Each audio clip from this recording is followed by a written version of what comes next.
We did go to the Kwanzaa River where our ancestors walked through to be forced into slavery. I get teary-eyed every time because I put myself in those periods of time, and I would just say that to every nationality. Learn your history and learn your roots. African Americans, for the most part, have been limited on information about our culture, our place of origin. We grew up in Hampton, Virginia. As we began to dig into history, I really understood that we were descendants of that first ship of the enslaved Angolans or Africans that were taken to Hampton, Virginia. We are a descendant of William Tucker, named after the plantation owner. That was the first enslaved child documented as born and baptized in the Virginia colony. This was part of our family history that was passed down.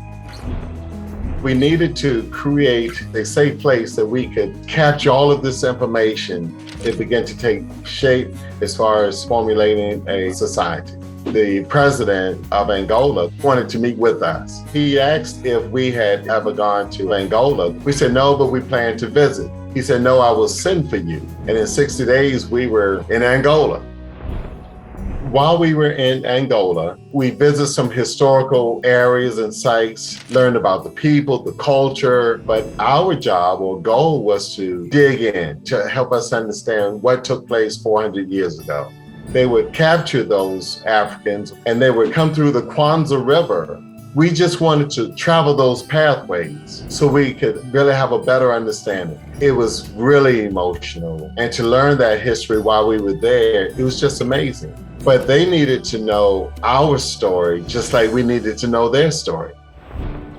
The president wanted to send a delegation to Virginia to spend some time with us. So we met with the Angolans in Hampton this past weekend to learn a little bit about our history. How were we enslaved? What were the conditions? As they came, we embraced them as our family.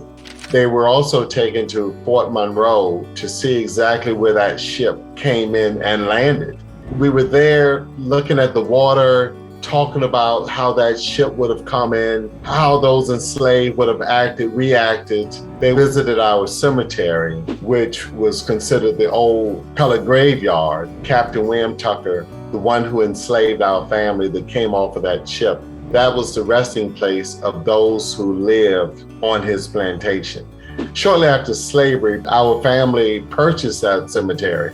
We did bring soil back from the Kwanzaa River. We were able to take that soil and we had our elders sprinkle that soil upon the soil in our cemetery. It was very spiritual. It was just bringing a connection and showing the Angolans that we are one, we are family, we are together.